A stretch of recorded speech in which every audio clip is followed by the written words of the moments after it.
Am I the a-hole for refusing to babysit my boyfriend's daughter while her mother gets chemotherapy? My boyfriend has a daughter, G, with his ex-wife, T. The ex-wife is fighting a very aggressive form of brain cancer. Now, a bit of backstory. T and I never did get on well. I met my boyfriend while he was in the proceedings of their divorce, and I think she's always thought we had an affair long before then. She hates me a lot, and so does G. I've been called a homewrecker, and other nice things ever since I first met them.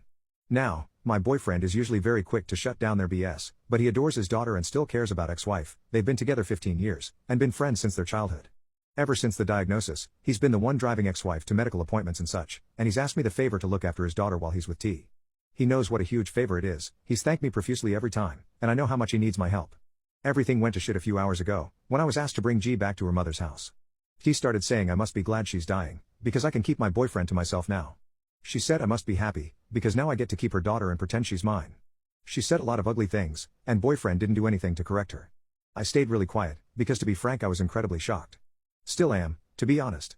When we got home I lost it with him and told him I wouldn't keep his daughter any longer, not if he allowed T to talk to me in such a manner. He said I'd be a huge asshole if I went through with this because T has just found she's only got a few weeks left and not the months she'd previously thought. Update: am I the a-hole for refusing to babysit my boyfriend's daughter while her mother gets chemotherapy? First, I sat my boyfriend down for a chat as soon as I saw him again, which was the day following our discussion.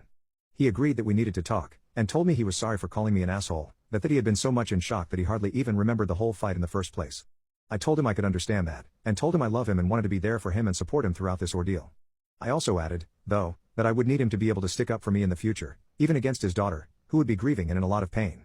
I told him to think about it, and let me know, and also said that I would keep his daughter for as long as he needed me to independently from his answer. He asked me to marry him on the spot, no ring or anything, but he was crying and it was very sweet, so now we're engaged and relatively happy. Second, T passed away a week later. I followed your suggestion, and didn't see her again. G is living full-time with us now, and I have what I think are, if not good, hopeful news. 10 days after her mother's death, she broke down in hysterics because she wanted her mom. It was an incredibly sad moment. She kept yelling insults at me and crying and again yelling at me. I was in tears, because seeing a child in that much pain is truly heart-wrenching.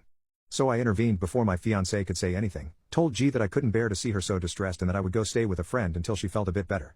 That I loved her, and just wanted her to be less sad. She ran to me, hugged me and begged me not to leave her.